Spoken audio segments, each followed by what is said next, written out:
fue una revancha realmente y una revancha esperada porque hacía varios años que veníamos remando como para ir tirando, ¿no es cierto?, ir peleándola y bueno, veníamos de 3 años que entre la soja fea, las sequías, hemos estado con campañas muy malas hasta este último trigo, que fue, bueno, como decía recién, una revancha y muy buena.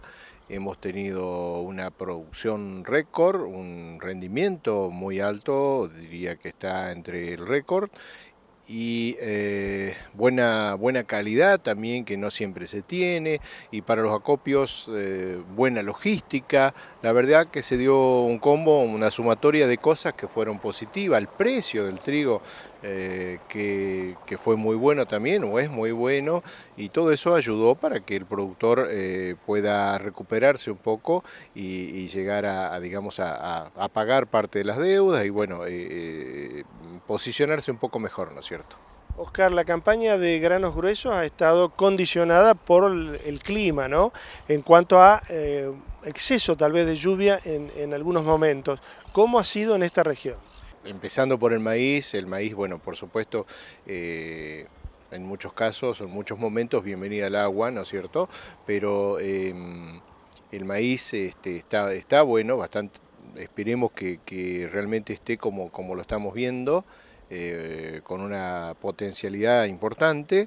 Y con una superficie también importante, creo que vamos a estar también con una producción de rendimientos bastante aceptables.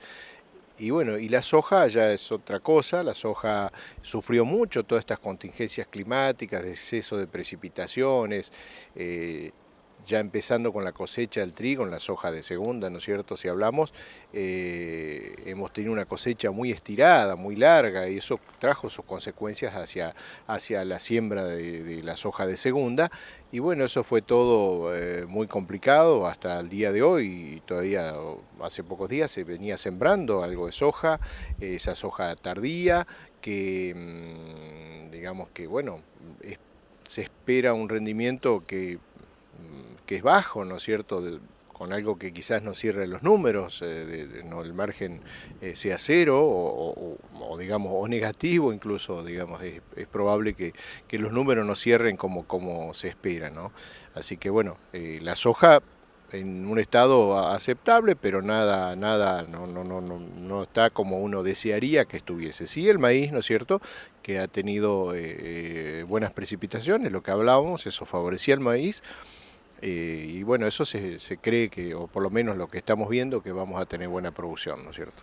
¿La estimación de superficie a sembrar se cumplió en los dos cultivos? Tardío, maíz tardío, prácticamente no se sembró nada, ¿no es cierto? Es muy poca la superficie de maíz tardío.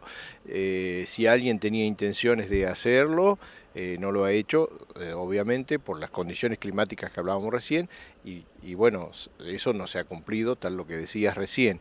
Y lo mismo pasa con la soja, digamos, la soja no se alcanzó a sembrar todo, ha quedado superficie sin sembrar, que bueno, puede ser, no sé, un 5, un 10% que ha quedado sin sembrar literalmente, si sumamos a eso todavía los lotes que se han perdido, porque no perdido o que están feos, ¿no es cierto?, porque se han raleado por problemas de marchitamiento, de enfermedades de plántula, bueno, ese número todavía puede ser mayor, ¿no es cierto?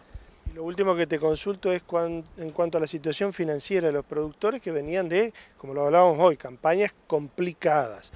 ¿Cómo es hoy la perspectiva en este arranque del 2019? Ponemos el trigo en este contexto, como decía recién, el trigo fue digamos, una inyección de ánimo por un lado y por otro lado obviamente de dinero, y eso posicionó al productor en digamos, una manera más favorable, ¿no es cierto? Por supuesto, la campaña de maíz todavía la estamos teniendo, así que falta todavía cerrar los números, ¿no es cierto? Y ni hablar de la soja, y bueno, habrá que ver cómo terminamos con esta campaña de soja. De todas maneras, la posición hoy obviamente que es mejor que la que teníamos, supongamos, en julio del 2018, ¿no es cierto?